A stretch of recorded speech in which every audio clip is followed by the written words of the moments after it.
عید کا دوسرا دن بھی ختم ہونے والا تھا لیکن ابھی تک بھائی نہیں آیا تھا۔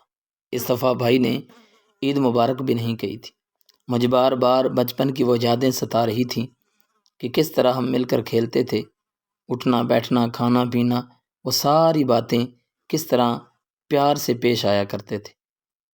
ایک بہن کی درد بھری کہانی سماعت کرنے سے پہلے آپ سے گزارش ہے، چینل پر نئے ہیں تو سبسکرائب کر لیجئے اور بیل آئیکن کے بٹن کو دبا دیجئے۔ بہن بھائی ایک ایسا رشتہ ہے جن کے اندر چھوٹی موٹی نوک پلک ہو بھی جائے تو وہ ایک دوسرے کو منا لیا کرتے ہیں، لیکن دور جدید کے اندر یہ چھوٹی چھوٹی باتیں تلخ کلامی میں بدل جاتی ہیں۔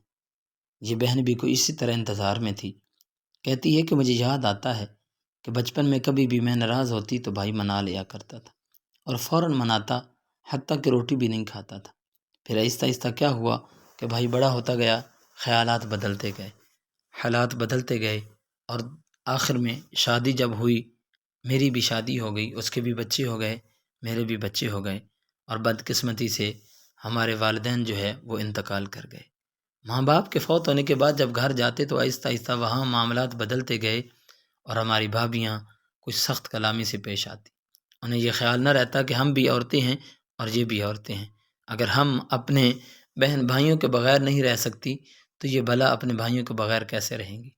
اور ہمارے بھائیوں کو بھی آہستہ آہستہ خیال نہ رہا تھا کہ آخر ہم کیا دے سکتے ہیں، زیادہ سے زیادہ عید والے دن جا کر مسکرا لیا۔ آخر اگر کوئی بھائی 1000 روپیہ 2000 بہن کو دے کے آتا ہے تو بہن کا بھی اتنا ہی خرچہ ہو جاتا ہے، لیکن بات خرچے کی نہیں ہوتی، بات تو اس طرح ہوتی ہے کہ خوشی ایک داخل ہو جاتی ہے، اور کسی مومن مسلمان کے دل میں خوشی داخل کرنا یہ بھی صدقہ کی مانند ہے اور اللہ تعالیٰ خوش ہوتا ہے۔ لیکن کیوں کچھ بھائی بھول جاتے ہیں کہ بہن جو کچھ بھی نہیں چاہتی، صرف یہ چاہتی ہے کہ بھائی میرے گھر میں آ جائے۔ کیا ان کے آپس میں بچے لڑتے ہیں تو وہ اپنا بچپن بھول کر اپنی بہن کو بلانا چھوڑ دیتے ہیں؟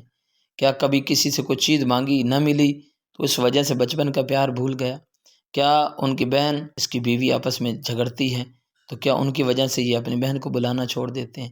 کتنے ایسے چھوٹے چھوٹے مسائل ہیں جن کا کوئی حاصل بھی نہیں ہے اور ان کی وجہ سے بہن بھائی کا رشتہ جو ہے وہ متاثر ہو چکا ہوتا ہے، ایک دوسرے سے بولنا چھوڑ دیا جاتا ہے، اور پھر کیا ہوتا ہے کہ عید کا دن غمی کے اندر گزرتا ہے، وہ پرانی یادیں، ہر کوئی خوشی بیٹھا ہوتا ہے لیکن ان کو اپنے بھائیوں اور بہنوں کی یادیں ستا رہی ہوتی ہیں۔ یقین کیجئے کہ پہل کر لیں، جو منانے میں پہل کرتا ہے تو وہ جنت میں بھی پہلے داخل ہوگا۔ اگر کوئی ناراض ہے بہن بھائی، چھوڑے ساری باتیں، جائیے ان کے گھر، منا لیجیے۔